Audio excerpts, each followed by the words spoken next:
ایک بار ایک بادشاہ کو خواب آتا ہے کہ اس کے سارے دانت ٹوٹ کر گر گئے ہیں، بکھر گئے ہیں۔ بادشاہ یہ عجیب سا خواب دیکھ کر بڑا پریشان ہوا۔ اس نے اپنے دربار میں موجود نجومی کو بلایا اور اس سے اپنے خواب کا مطلب پوچھا۔ نجومی کچھ دیر سوچتا رہا اور پھر بولا، بادشاہ سلامت، اس خواب کی تعبیر تو کچھ اچھی نہیں ہے۔ بادشاہ نے کہا، تمہارے خیال میں جو بھی تعبیر ہے وہ مجھے بتاؤ۔ نجومی نے کہا، بادشاہ سلامت، اس خواب کے مطابق آپ کی فیملی کے سارے لوگ ایک ایک کر کے آپ کی آنکھوں کے سامنے مریں گے۔ آپ سب کی موت اپنی آنکھوں سے دیکھیں گے۔ بادشاہ یہ بات سن کر بڑے غصے میں آ گیا۔ اس نے فرمان جاری کر دیا کہ اس نجومی کو قید میں ڈال دیا جائے۔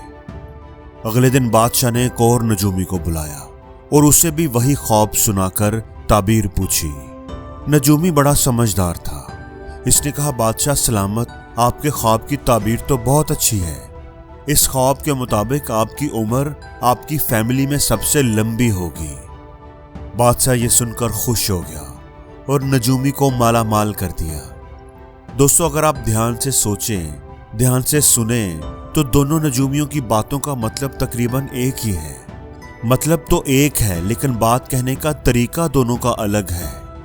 اس کہانی سے ہمیں یہ سبق ملتا ہے کہ بات کرنے کا طریقہ بات سے زیادہ اہم ہوتا ہے۔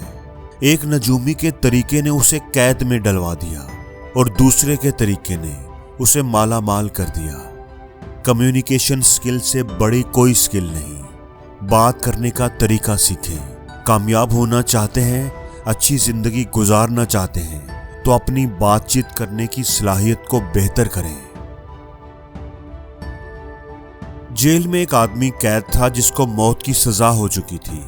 جب اسے پھانسی دینے کا وقت آیا تو اس سے اس کی آخری خواہش پوچھی گئی۔ اس نے بڑی عجیب بات کی۔ اس نے کہا کہ اپنی آخری خواہش میں بادشاہ کو ہی بتاؤں گا، کسی اور کو نہیں۔ اب چونکہ قانون یہی تھا کہ مرنے والے کی آخری خواہش ضرور پوچھی جائے گی، تو اس قیدی کو بادشاہ کے حضور پیش کر دیا گیا۔ قیدی نے کہا، بادشاہ سلامت، میرے پاس ایک بڑا ہی قیمتی ہنر ہے۔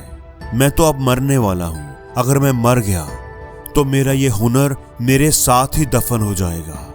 بادشاہ نے پوچھا، کیا ہنر ہے تمہارے پاس؟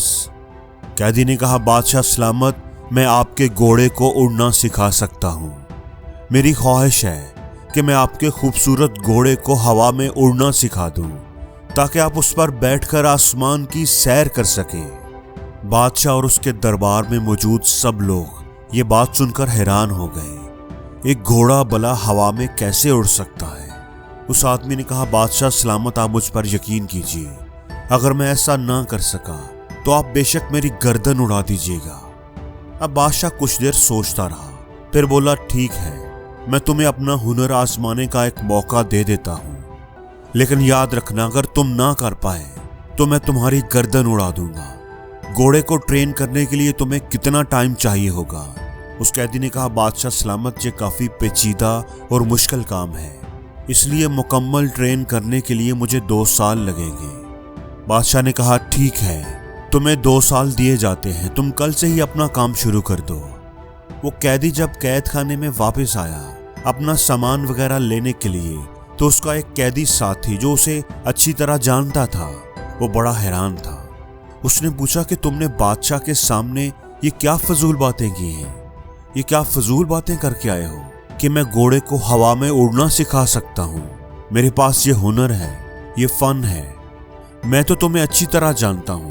گھوڑے کو اڑانا تو دور کی بات، تمہیں تو گھوڑے کی سواری تک نہیں کرنی آتی، پھر تم نے بادشاہ سے ایسا کیوں کہا؟ قیدی یہ بات سن کر مسکرایا اور بولا، دیکھو، میں مرنے تو ویسے ہی والا تھا، اب ایسا کر کے میں نے تو بس ٹائم گین کیا ہے۔ مجھے 2 سال کی مہلت مل گئی ہے، میری قید ختم ہو گئی ہے، مجھے جینے کا ایک اور موقع مل گیا ہے۔ اب 2 سال میں مزے سے جیوں گا اور گھوڑے کو ٹرین کرنے کا ڈھونگ کرتا رہوں گا۔ ہو سکتا ہے کہ 2 سال کے اندر اندر یہ بادشاہ مر جائے اور میں آزاد ہو جاؤں۔ ہو سکتا ہے کہ 2 سال کے اندر کسی نہ کسی وجہ سے یہ گھوڑا ہی مر جائے تو پھر بھی میں آزاد ہی رہوں گا۔ اور یہ بھی ہو سکتا ہے کہ کوئی معجزہ ہو جائے اور گھوڑا اڑنا ہی سیکھ جائے۔ اس لیے دوستو، جب بھی آپ کی زندگی میں کوئی ایسی پرابلم آ جائے